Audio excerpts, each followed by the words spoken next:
The Prime Minister on the cusp of breaking a major election promise, and this would be the second time after making changes to those with high super savings. Joining us live now is the Shadow Treasurer Angus Taylor. Angus, good morning. Some new detail out this morning. The 37% tax bracket to remain for workers earning more than $135K a year. That top tax bracket is now going to come in at $190,000 a year, according to this report. So $150,000, that appears to be the bar. Those under it get a better break than those above it. Your turn. Go. Well, let's see what finally transpires. There's been all sorts of stuff around, Pete. But what I will say is this. This is an egregious betrayal of the Australian people. The Prime Minister and Treasurer lied over 100 times to the Australian people about these stage 3 tax cuts. They said they were committed to them. They said they were going to stick to them. And over 100 times they lied to the Australian people. They've been to two elections, Pete. And of course, both the Treasurer and the Prime Minister voted for them. So if there was ever a breach of promise that's the mother of all broken promises, this is it. This is it. It is an egregious betrayal of trust with the Australian people. And the truth is, Pete, that this Prime Minister's word and this Treasurer's word means absolutely nothing. It's a whole series of broken promises now. You're right in pointing out in intro, superannuation.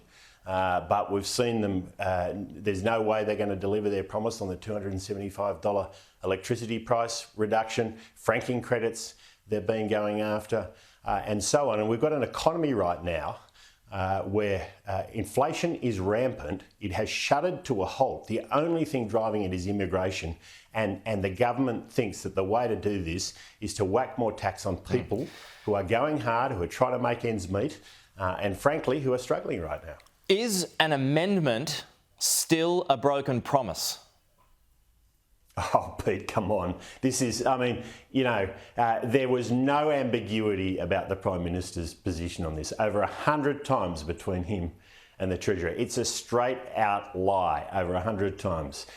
This is more than an amendment. It's a major change. There was 3 stages to these tax cuts. They work together and meant that tax cuts go right across the spectrum. And most importantly, it's about growing the economy, bringing inflation down, making sure that we're rewarding people for going hard, rewarding those Australians who are having a crack. And frankly, this Prime Minister has decided to declare war on aspiration. I mean, that's the truth of this. Labor's never believed in aspiration. They don't like it. Well, we believe in it as Liberals, and we're going to keep fighting for it. As the Prime Minister said, though, yesterday, everyone, all taxpayers, will still receive a tax break. So is that good enough? Is that anti-aspirational? Pete, he's broken a major promise that he promised over 100 times. I mean, if you can get past that, you're doing well. You really are. I mean, it's just absolutely extraordinary. And it shows a complete misunderstanding of how an economy works. Labor thinks the economy's like a pie and you just divvy it up differently and nothing else changes. Well, it will change. Because if you're not rewarding people for investing, taking risks, building businesses, creating jobs, paying taxes, then they simply won't do it. And this is what Labor simply doesn't understand. They think you can change the way you cut the pie 100 different times and it's all okay. Well, it doesn't work like that. And that's why we have an economy that's crashed and is only driven by immigration now, Pete. Sure. An immigration-driven economy. I think Labor likes it. So Angus, is that what you'd say? When folks say, those at the higher end, they can afford it. You can clip off the top to give off the bottom. How would you respond to that?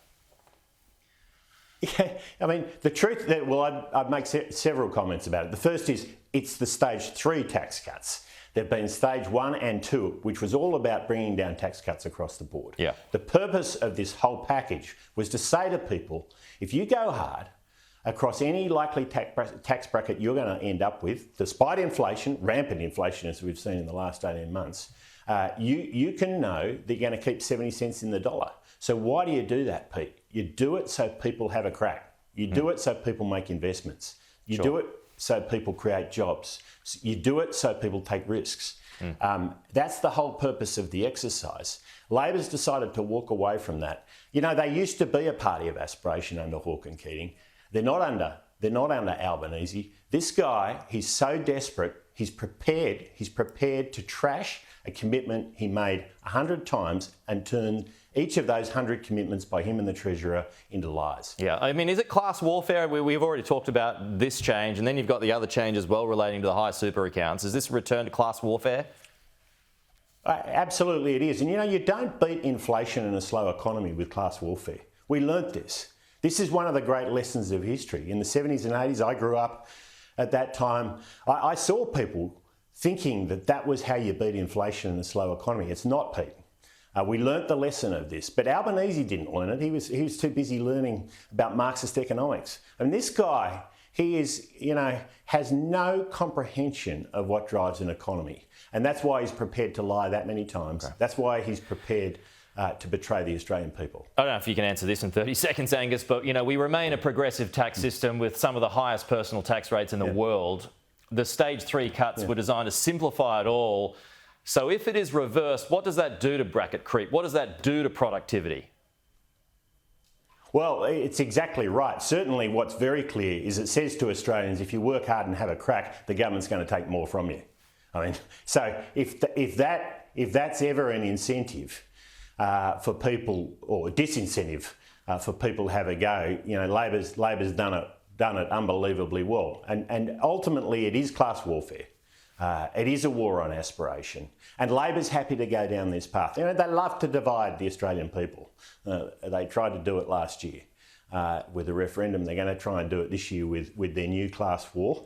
This is what Albanese believes in. This is the Prime Minister we've got. Frankly, he doesn't deserve to be Prime Minister if he's going to lie to the Australian people in this way. Okay, as you said in that first response too, wait for the finer detail to come later on the day. The Shadow Treasurer Angus Taylor, good to have you with us this morning. Thank you.